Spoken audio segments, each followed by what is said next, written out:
Hey guys, Danny Johnson here, and we brought the Cobra over to the original owner's house. This is where it was always parked, in this turn driveway here with the wheels slightly turned. And so we went ahead and just parked there. We knocked on the door to talk to him, and it turns out he has moved, and so some other guy here was quite confused. And what can I do for you? Was this your old Cobra? Is that my Cobra? Yeah. No. Did you own a Cobra? No. Oh, No? Did your son or someone who Somebody lived lives here? No, I don't even know what it's doing there. Yeah. Good looking car, you got it. Huh? Yeah, thank you. Yeah. Well, hope you find him. Yeah. Sorry to bother you on Yeah. a Sunday. Okay. Yeah. See you later. Thank you. See ya. Anyway, this is where it was all the time, as we would drive and ride our bikes here or drive by in our V6 Mustangs. It was always right here. We'd be looking for it, and if it was ever gone, we wanted to make sure it wasn't gone for good. And at one point it did disappear for a while, and so we noticed that they have a garage back in there. And so, you know, we wondered, did the car end up in that garage? Is it still here? Is it broken? Or, you know, what had happened? And then eventually we saw that his son was driving it around, and that's when we noticed for sure that it got the Flowmasters put on it, because you could definitely tell that it sounded different when we hear it. So, you know, his son had it for a while, and there's student decals all over the dashboard showing, you know, his parking permits and everything like that. But you can imagine this car being here just in its pristine condition instead. This is what it looked like, the stripes, the color, the wheels, everything about it. And so it's quite the experience to be able to get in it at our will, start it up and drive it wherever we want it to go. So I'm here with my twin brother. He's behind the camera right now, and so we'll drive it around a little bit.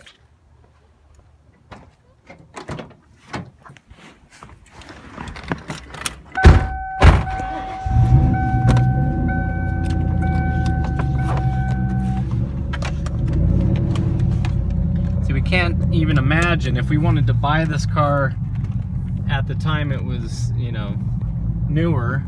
Can't even imagine coming and trying to pay $14,000 for it.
So unreal to see this car driving around like that, especially since I know that's the exact car.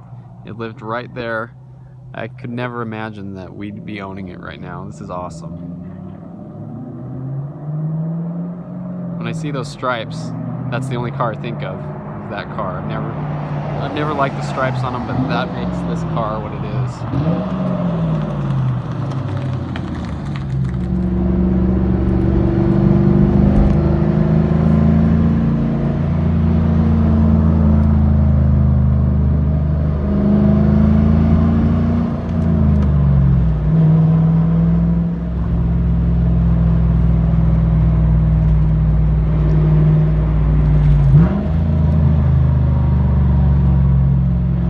V6 that used to live there. I always look over there for a black 94 V6, and it's been like gone for years, and I always still look over there.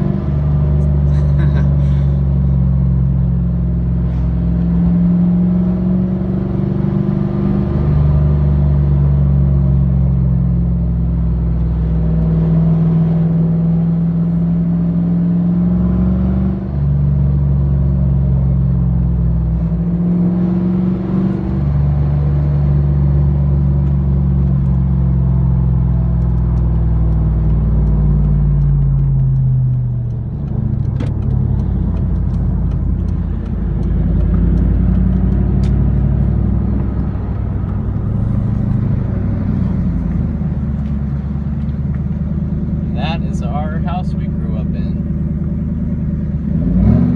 And we got really good at backing this car up through that driveway with the dip and the turn in the driveway.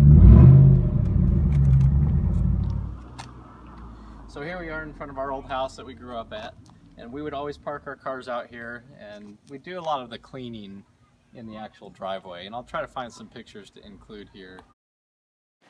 Now, I don't want to go too much into a tangent here, but I did find some cool pictures of our V6 Mustang when we lived at this house. And as you can tell, it had the 15-inch wheels and the dinky little exhaust pipe out the back.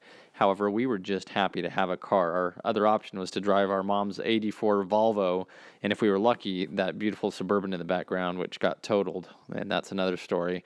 But this one, we eventually got some GT takeoffs off of some Roush or Salines, and they were brand new kits, and they sounded really good on the V6s for what they were.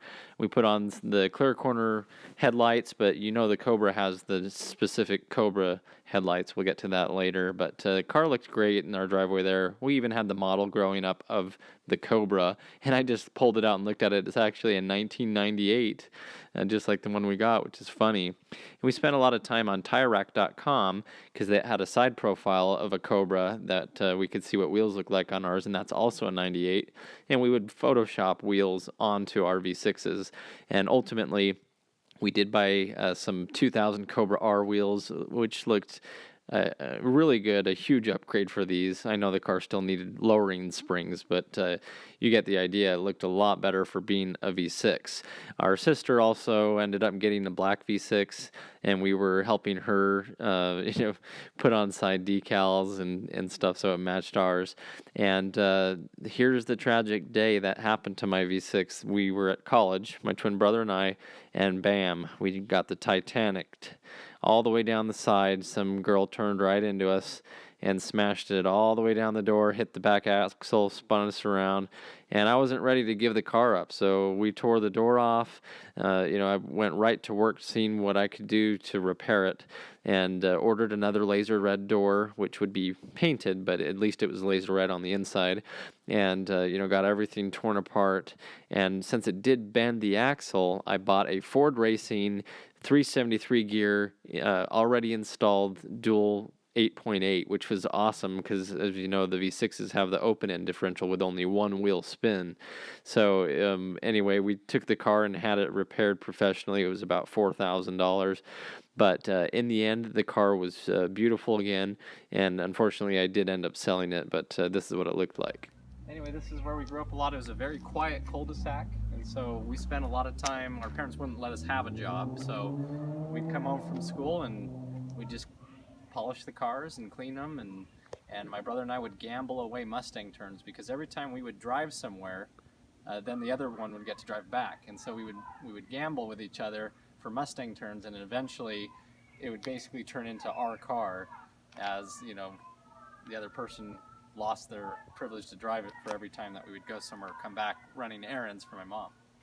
So anyway, something cool that was really awesome about living here is it backs up to this mountain right here, and as you can tell, when the sun sets, there's always shade here. So we could be in the driveway, like you can see those cars right there. We could be waxing in the shade in the evenings without having the sun beating down on the car or anything. So yeah, if you take a look at this driveway, it has a big dip in it, and it has an angle, and we got really good.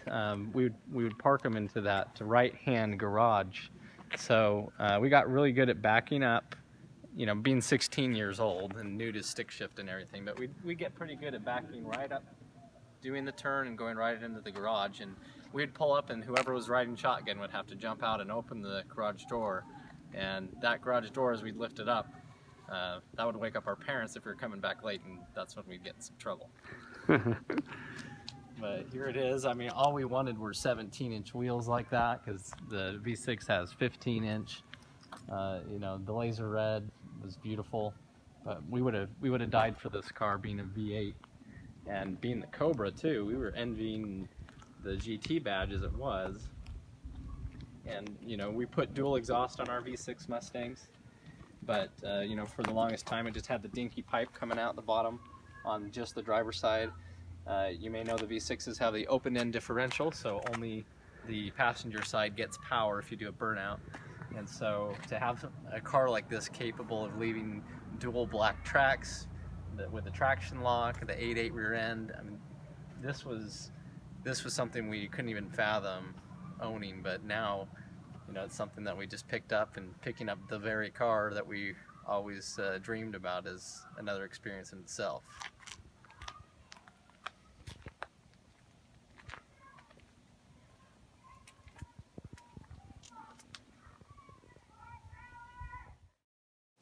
So when we were done at our house here, we stopped right next door to our old neighbor.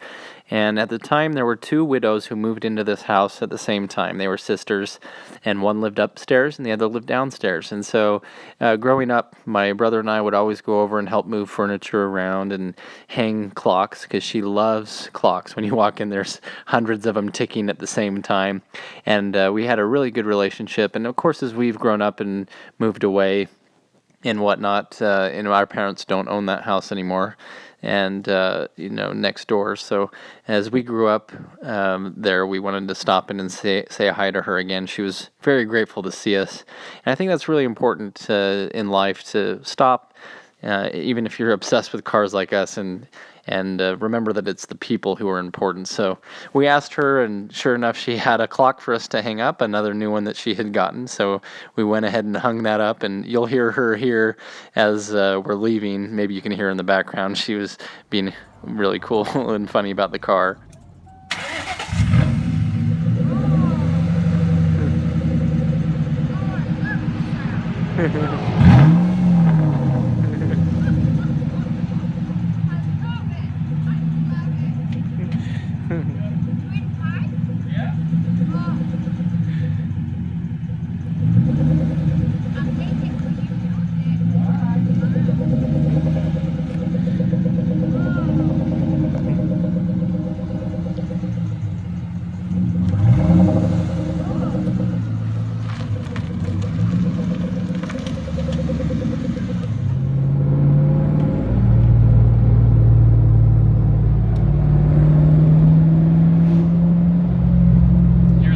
Randy's house.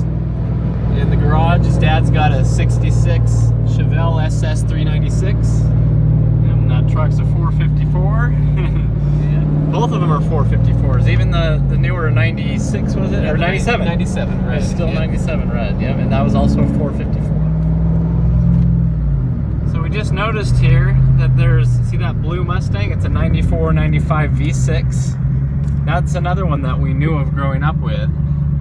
It has that straight pipe exhaust on the side, and it lived in this same neighborhood where we grew up in Bloomington. And they put the rear wing on backwards. They took it off and flipped it around, and you know, we always looked at that one though because it was very similar to our 97 V6s.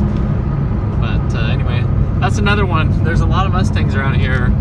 We don't have to have all of them, even if some of them went up for sale. Like, we wouldn't be very interested in that. So it's cool though to see that one, and then look at this power dome hood with the scoops, listen to the beautiful V8. Just enjoy it.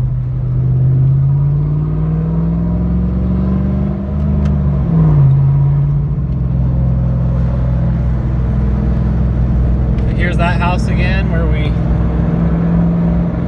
this car used to live.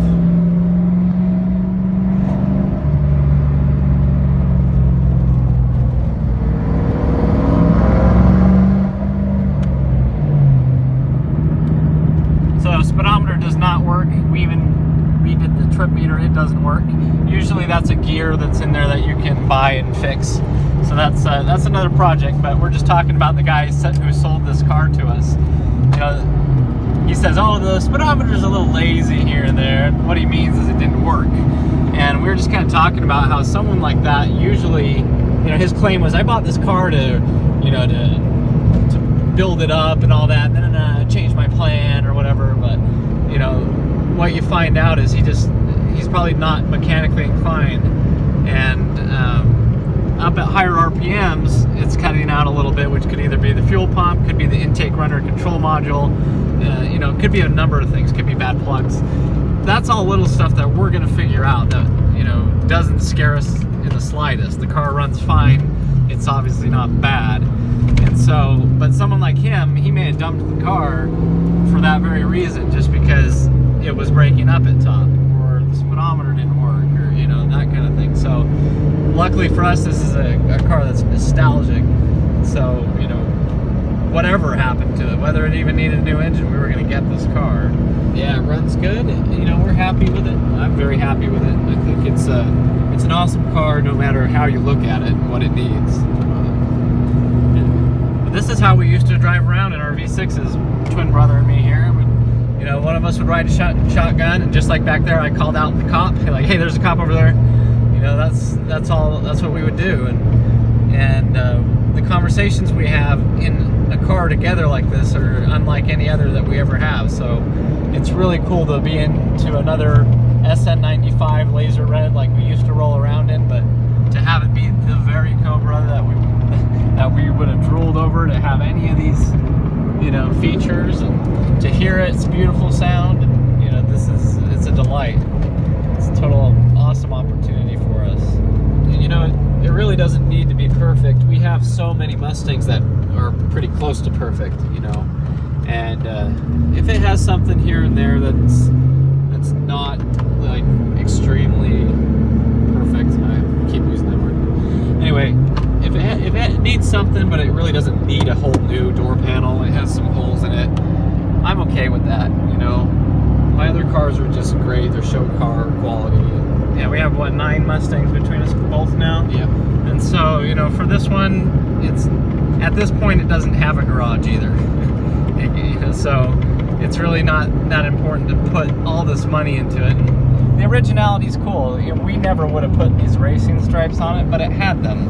And, you know, it was the iconic car as we were growing up to see it all the time. So I'm cool with keeping it, because the stripes and everything, because if we repaint this laser red, we're probably not going to put the stripes on it. We'd have to debate about that, because, you know, it is original to this car. It's something we enjoyed, but, you know, but yeah, probably wouldn't go with the stripes. It's just cool to have them, though. It's cool to buy the car for what it is, and you know, just how much fun we've had already with this car is already worth the low price that we paid for it.